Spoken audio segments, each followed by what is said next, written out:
Welcome to the State of Business on our television with me, Tirantha Gunawardana. Let's take a look at today's headlines first.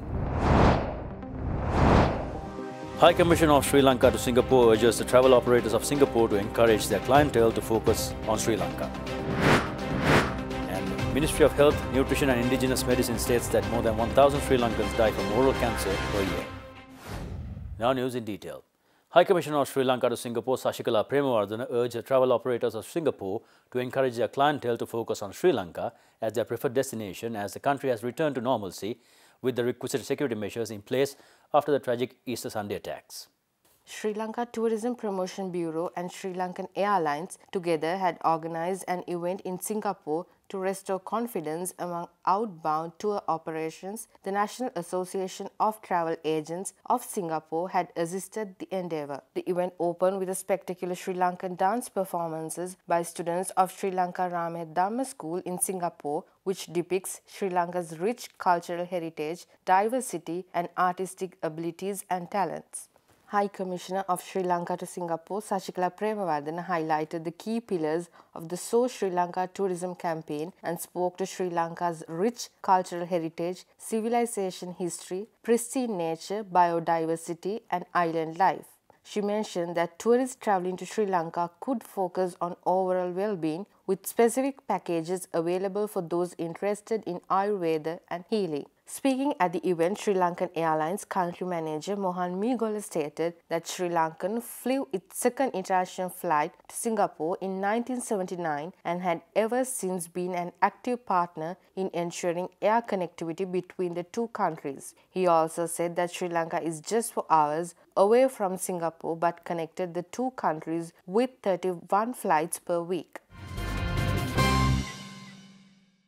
Oral cancer is widespread in Sri Lanka, especially among men due to the high consumption of betel, tobacco and areca nut related products, and there has been an increase in the number of cancer patients from the period of 1885 to 2014. This information was shared at a media briefing held today in Colombo to mark the World Head and Neck Cancer Day organised by the National Cancer Control Programme of the Ministry of Health, Nutrition and Indigenous Medicine.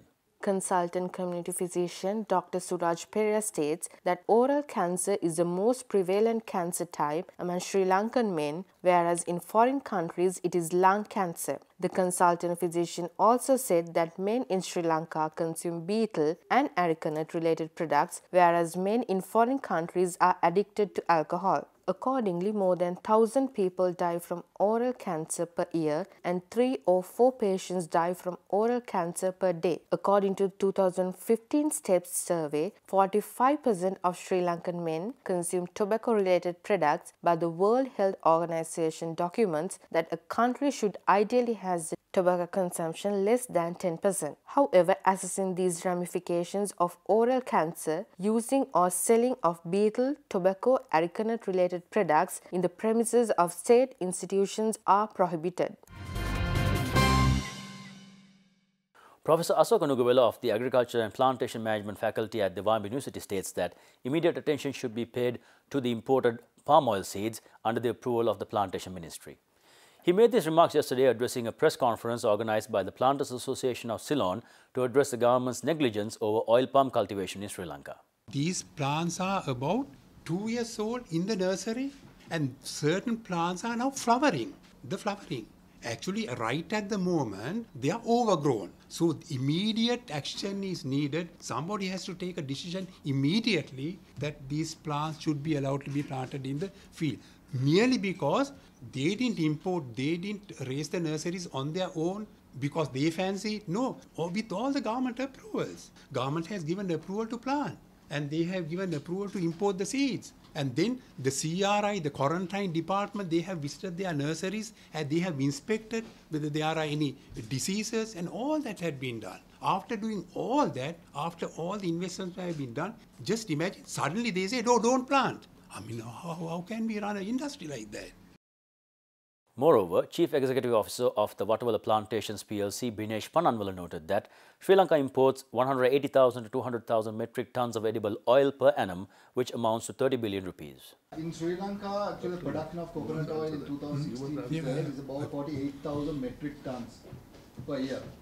And palm oil production is about 19 to 20,000 metric tons per year. which is only about 25% of the consumption of Sri Lanka. And over and above that, we import about almost 180,000 to 220 metric tons per year, which also value about 30 billion. So that's why, again, going back to the question of can we export? We can, but why should we export? There is no reason to export because there is a kind of a demand locally for our vegetable oil. Time for us to slip in for a short commercial break. Do stay tuned for more news after this.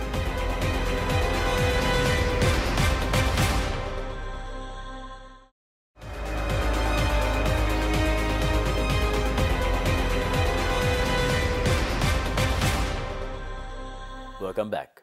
The South Asian Travel Awards 2019 will be held in September in Galle with the intention to provide brands across the region's travel and hospitality industry with a credible platform to be recognized for their outstanding achievements. Thus, 2019 edition of the South Asian Travel Awards evaluations were conducted by a panel of judges, began in Maldives during June and continued to major cities in the region including Colombo, Bangalore, New Delhi, Kathmandu and concluded in Dhaka, Bangladesh on the 19th of July 2019. The winners will be announced at the 4th Annual South Asian Travel Awards Gala event scheduled for September 2019. There are participants from 6 destinations such as India, Sri Lanka, Bangladesh, Bhutan, Nepal and Maldives, along with endorsement from more than 17 travel industry organizations and national tourism bodies.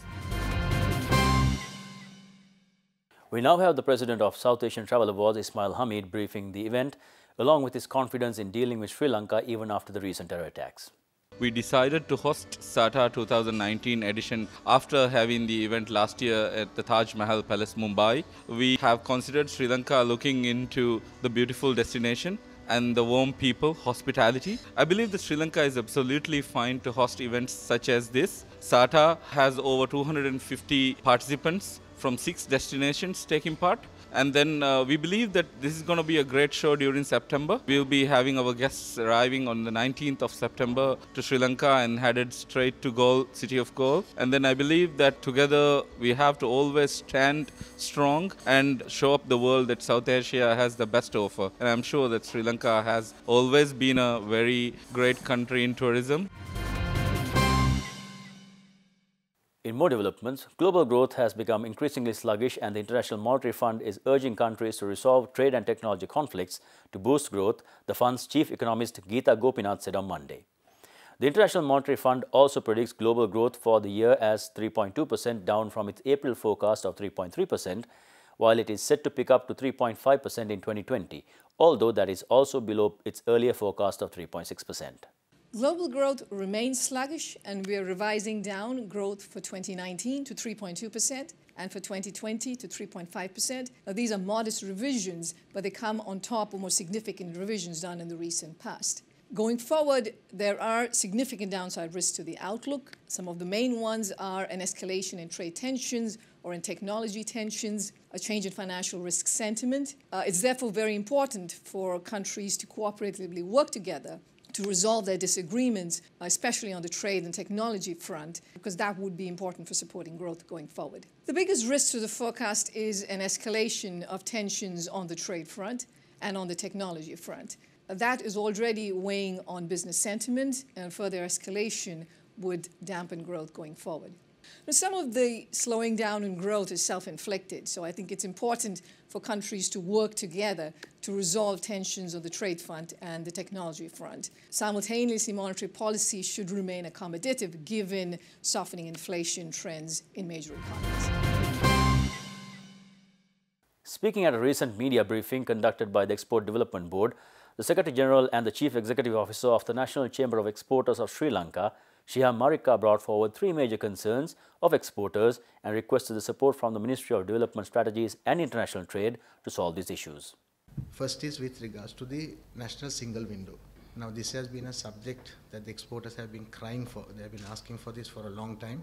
And there is the ASICUDA mechanism which is in place. However, there are some technical issues there, especially when it comes to reconciling with the Inland Revenue Department. The second issue that I have listed here with regard to the port and airport levy. The exporters, they are asking how was these funds utilized, in what areas. So I think a little bit of transparency there help them. And also when it comes to these scanners that is installed at the ports and airport, now there are 3 scanners as we understand, which is on testing grounds, and right now nobody is paying anything for using the scanners, but there is speculation that there will be a fee put onto the shipper, which will increase the burden of export. Then the third one is with regards to the natural and man-made disasters that is happening. For example, the recent droughts and the weather, that has put on a lot of pressure, especially on the agriculture sector.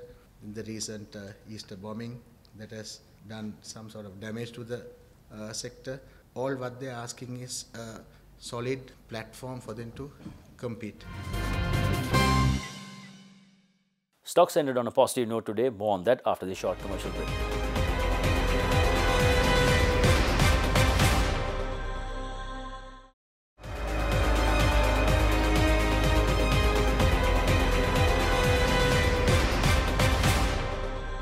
Welcome back. Trading at the Colombo Stock Exchange ended on a positive note today. The all-share price index gained 48.69 points to close at 5,794.66, and the S&P SL 20 gained 70.48 points to close at 2,880.54. Turnover was 743 million rupees and over 50 million shares were traded. Now let's take a look at today's forex rates.